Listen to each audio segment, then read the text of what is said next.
Eksodo, Kapitulo 20. At sinalita ng Diyos ang lahat ng salitang ito na sinasabi, Ako ang Panginoon mong Diyos na naglabas sa iyo sa lupain ng Ehipto, sa bahay ng pagkaalipin. Huwag kang magkakaroon ng ibang mga Diyos sa harap ko. Huwag kang gagawa para sa iyo ng larawang inanyuan o ng kawangis man ng anumang anyong nasa itaas sa langit o ng nasa ibaba sa lupa o ng nasa tubig sa ilalim ng lupa. Huwag mong yuyukuran sila o paglingkuran man sila, sapagkat akong Panginoon mong Diyos ay Diyos na mapanibughuin, na aking dinadalawang katampalasana ng mga magulang sa mga anak, hanggang sa ikatlo at ikaapat na sali ng lahi na mga napopuot sa akin. At pinagpapakitaan ko ng kaawaan ng libu-libong umiibig sa akin at tumutupad ng aking mga utos. Huwag mong babanggitin ang pangalan ng Panginoon mong Diyos sa walang kabuluhan, sapagkat hindi aariin ng Panginoong walang sala ang bumanggit ng kanyang pangalan sa walang kabuluhan. Alalahanin mo ang araw ng Sabat upang ipangilin. 6 na araw na gagawa ka at iyong gagawin ang lahat ng iyong gawain. Ngunit ang 7 araw ay Sabat sa Panginoon mong Diyos. Sa araw na iyan ay huwag kang gagawa ng anumang gawa. Ikaw, ni ang iyong anak na lalaki, ni babae, ni ang iyong aliping lalaki, ni babae, ni ang iyong baka, ni ang iyong taga-ibang lupa, na nasa loob ng iyong mga pintuang daan.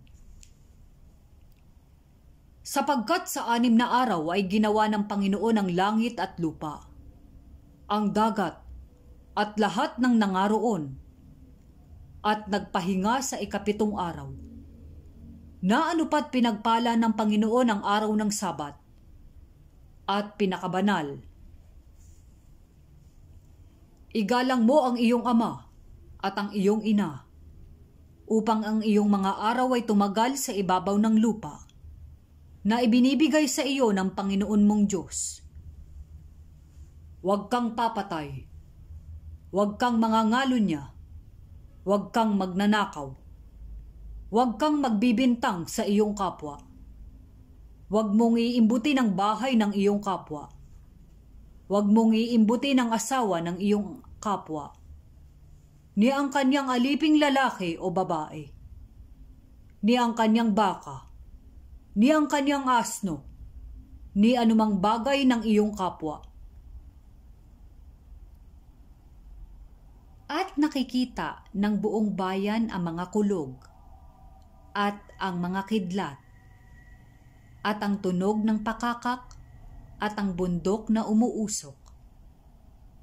At nang makita ng bayan, ay nanginig sila, at tumayo sa malayo. At sinabi nila kay Moises, Magsalita ka sa amin, at aming didinggin. Datapot huwag magsalita ang Diyos sa amin. Baka kami ay mamatay.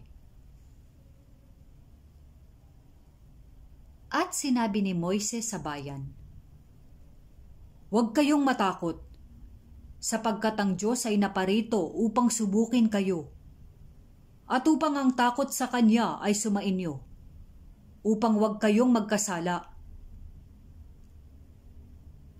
At ang bayan ay tumayo sa malayo. At si Moises ay lumapit sa salimuot na kadiliman na kinaroroonan ng Diyos. At sinabi ng Panginoon kay Moises, Ganito mo sasabihin sa mga anak ni Israel, Kayo ang nakakita na ako'y nakipag-usap sa inyo mula sa langit.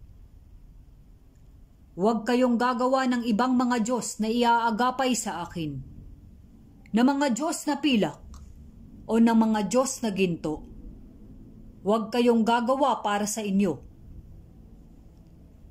Isang damba ng lupa ang inyong gagawin sa akin, at inyong ihahain doon ang inyong mga handog na susunugin, at ang inyong mga handog tungkol sa kapayapaan, ang inyong mga tupa, at ang inyong mga baka sa lahat ng dakong aking ipaalaala ang aking pangalan,